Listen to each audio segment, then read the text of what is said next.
Democrats have maintained a pretty consistent storyline for the past couple of years, really. Democrats have to win, and if they don't win, there's only really one explanation for it: racism. The press, of course, their handmaidens, have eagerly helped them push that storyline. There is still a silent majority who responds to these racially coded as probably the most generous way you would describe it. He won, and he won, unfortunately, with a message that was racially motivated, that was false about this invasion of migrants. The dumbest people all work on TV, but you knew that. Turns out voters didn't care for this. They really don't like being called evil. That's not a way to win their vote. It's also untrue. Stacey Abrams and Andrew Gillum both lost last night. So did Republican John James in Michigan. But for some reason, the left isn't scrambling to call Michigan voters racist for re-electing Debbie Stabenow. That's kind of funny. Christopher Harris is Executive Director of Unhyphenated America. He joins us today. Mr. Harris, thank you very much for coming on.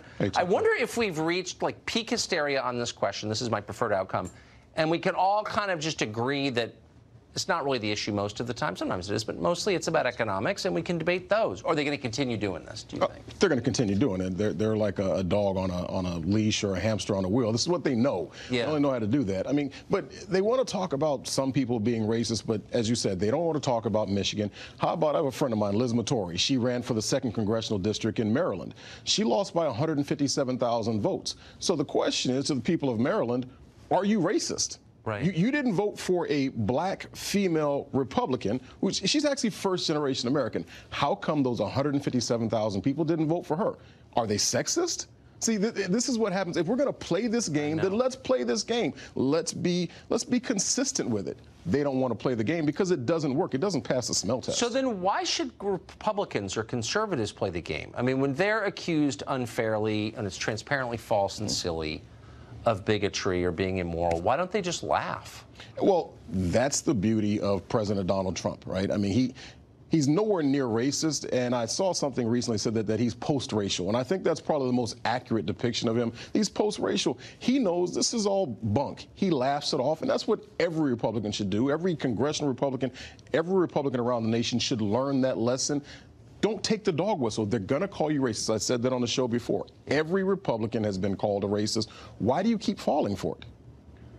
Well, I think for people who aren't in the public eye, I mean, there's a real threat. I mean, for one thing, you lose your job over it. People lose their jobs. Yeah, definitely. Screaming lunatics show up at your house and scare your children. I mean, there are real costs, but maybe we de-escalate by laughing in the face of absurdity. Oh, definitely. I mean, that's what I do all the time. I laugh at people, and especially when somebody tries to push it on me, I mean, I let them know that I don't feel 1 ounce of inferiority to anyone, and ultimately, that's what they're saying to people of color, black people, Hispanics, whatever like that. They're saying that we see you as inferior, and so we're the great white hope who's going to come out there and protect you, but I don't need you to protect me.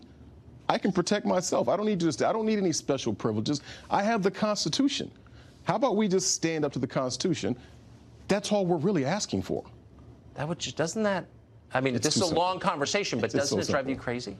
Absolutely. And my wife has to hear me kind of rant about things on occasion. God bless her for putting up with me on that. But yeah, it drives me crazy. It would drive me crazy too. Christopher Harris, thank you. As always, great to see you. Thank you. Much ahead, and our coverage of the midterm results. We'll be right back.